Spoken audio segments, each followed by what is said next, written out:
L'Éthiopie continuera de jouer un rôle majeur dans la promotion de la paix et de la sécurité en Afrique, a affirmé le maréchal Burhanjoula.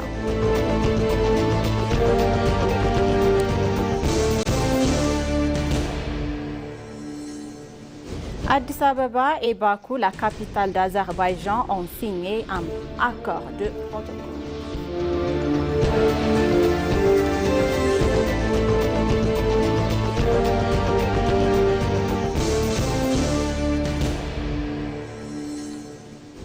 Bonjour chers téléspectateurs et bienvenue sur ABC, c'est notre journal d'aujourd'hui, du mercredi 20 mai 2026. C'est moi, Samre Kodado, avec le journal. Restez avec nous.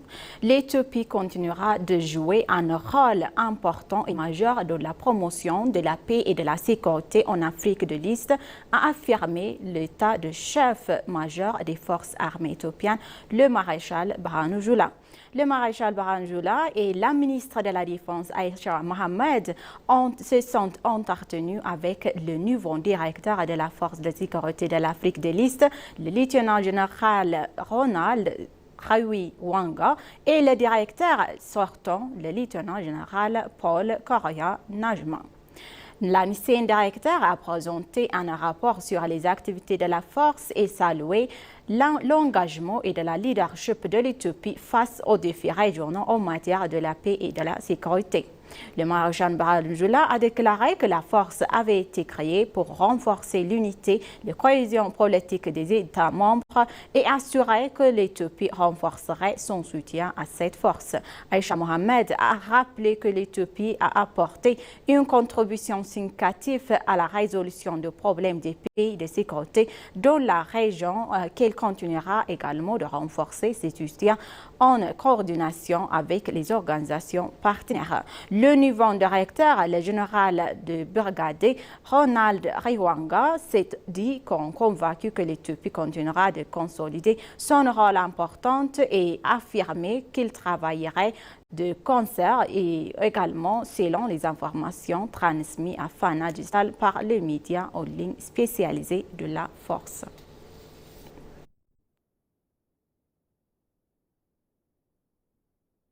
Le partenariat entre l'Éthiopie et les États des Émirats arabes unis est essentiel pour garantir la paix et la sécurité de la région, a déclaré son Altesse Sheikh Shakibut bin Nahyan, ministre d'État aux Affaires étrangères des Émirats arabes unis.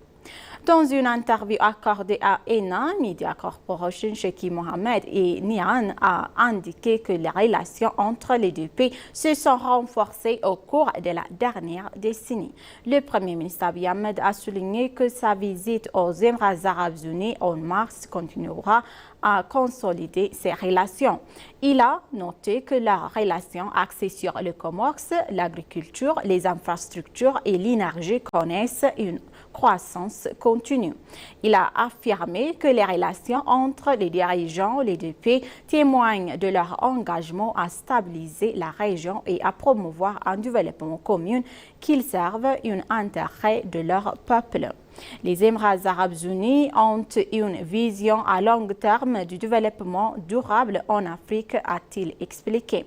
Il a également appelé que le sommet, le G20, et $1 milliard a été promis pour soutenir les projets technologiques et promouvoir le développement économique et social en Afrique.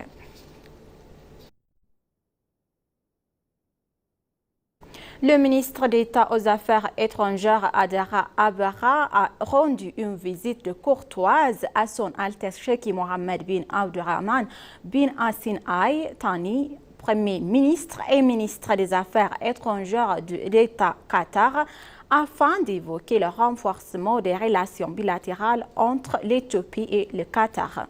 Au cours de cette rencontre, les deux parties ont réaffirmé leur engagement à promouvoir un partenariat mutuellement avantageux pour les pays de consultation politique régulière et d'une économie et coopération économique accrue et d'investissement privé renforcé. Ils ont également échangé leurs points de vue sur la nécessité de mener des actions conjointes en faveur de la paix, de la sécurité régionale, de la Corne de l'Afrique, la région du Golfe et au-delà.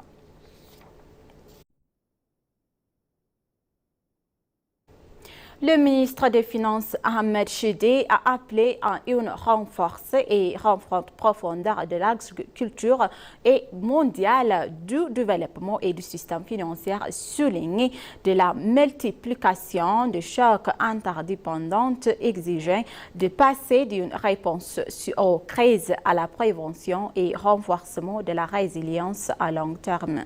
Dans son allocution, le ministre des Finances, Ahmed Shide, a déclaré que le monde est aujourd'hui marqué par des chocs multiples et interdépendants, notamment le changement climatique, la fragmentation géopolitique, la vulnérabilité face à la haute tendance et des perturbations de chaînes d'approvisionnement.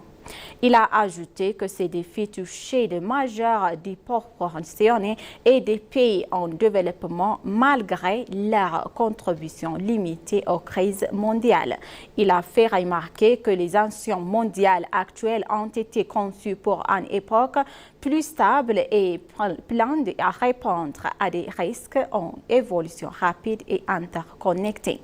Le ministre a souligné que l'aide humanitaire devait s'aligner sur les systèmes et les priorités nationales et tout en renforçant les relations et les actions en résilience plutôt qu'en créant d'une dépendance. Il a enfin évoqué la poursuite de la mise en œuvre par l'Éthiopie de son programme de réforme économique endogène qui comprend la stabilisation macroéconomique, la transformation numérique et le développement des engrais renouvelables, en précisant que ce programme devrait être soutenu par des partenariats internationaux coordonnés.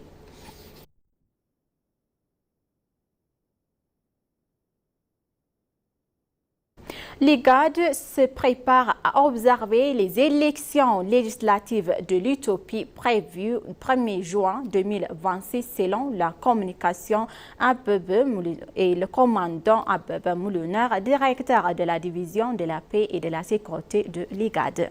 Le directeur a indiqué que le bloc régional invité par la République fédérale démocratique d'Éthiopie se prépare à déployer ses experts de paix voisins.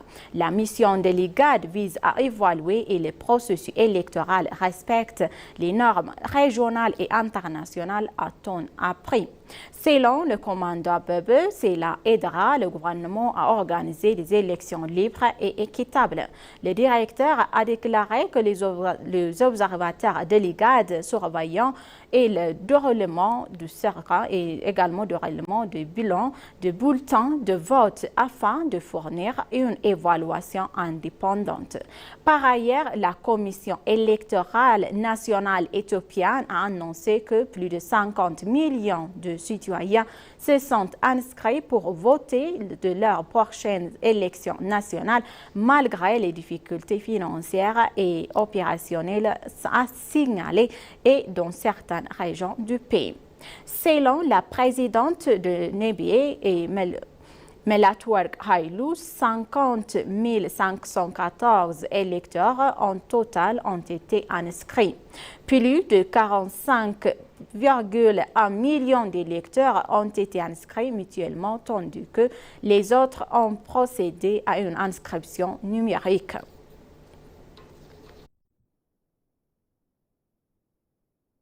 Des représentants de plus de 80 pays et des anciens visitent des zones économiques spéciales de l'Éthiopie.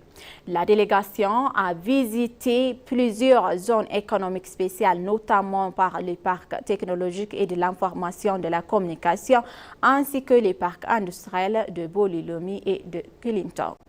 Dans son discours, Fitsum Ketama, directeur général adjoint chargé des opérations et de l'administration des parcs industriels, a indiqué que la société développe et gère actuellement 14 zones économiques spéciales parcs industriels à travers l'Éthiopie. Il a souligné que ces centres de classe mondiale favorisant l'investissement et l'industrialisation, la croissance des exportations et la production indirecte.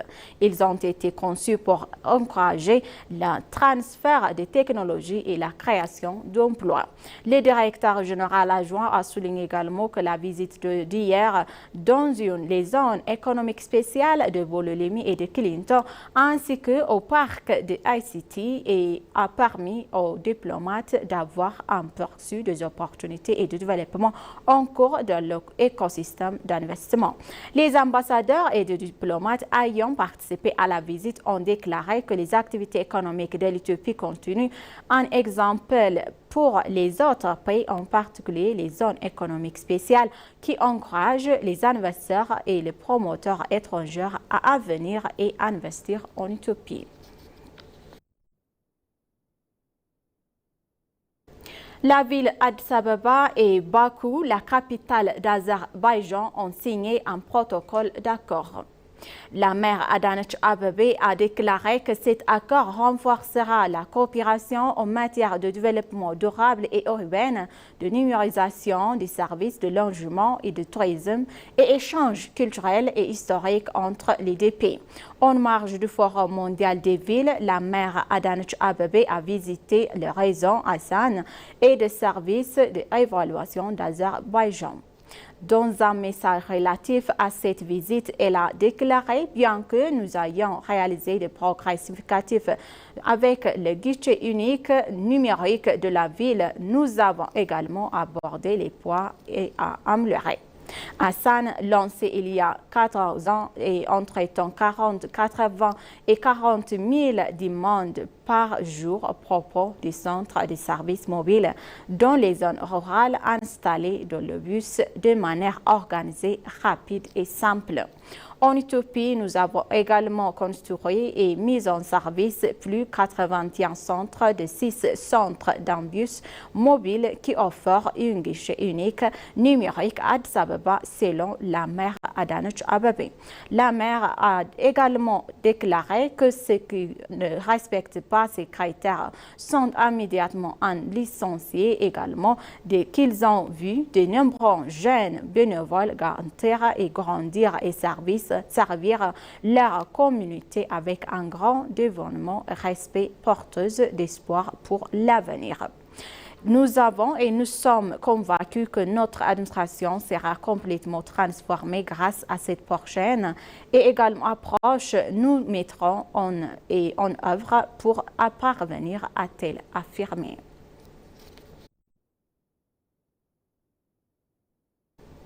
La Commission électorale de l'Éthiopie a organisé un forum de sensibilisation de destination des organisations de la société civile impliquées dans la zone d'observation de 7e élection générale de l'Éthiopie. Lors de ce forum, la présidente de la commission, Melatwerk, a rappelé que les nombreuses activités menées par la commission durant la période préélectorale. Elle a précisé que la reconnaissance des organisations de la société civile participant à l'observation des élections figurant parmi les émissions. La présidente a souligné que la participation des observateurs était essentielle à la transparence, à l'inclusion et à la responsabilité du processus électoral. Elle a remercié également les organisations de la société civile qui ont soumis des rapports des observations des élections suite à la procédure de l'inscription des électeurs. Elle a indiqué également que la soumission des rapports par les organisations de la société civile avait contribué de manière significative à la modernisation et à la démocratisation du système électoral. Elle a indiqué que le forum visait à mieux faire connaître le cadre juridique électoral, les directives applicables aux observateurs et les cycles électoral dans son ensemble. Selon le Conseil, ce forum vise à accorder une plus grande attention aux organisations ayant déjà participé à l'observation des élections et à sensibiliser les organisations nouvellement enregistrées.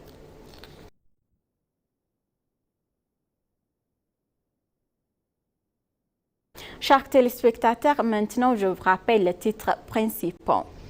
L'Éthiopie continuera de jouer un rôle majeur de la promotion de la paix et de la sécurité en Afrique, a affirmé le maréchal Brano Jula.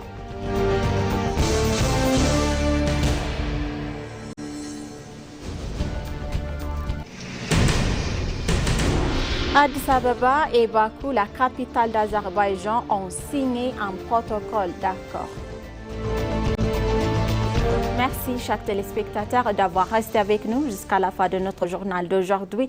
Je vous souhaite donc une bonne journée.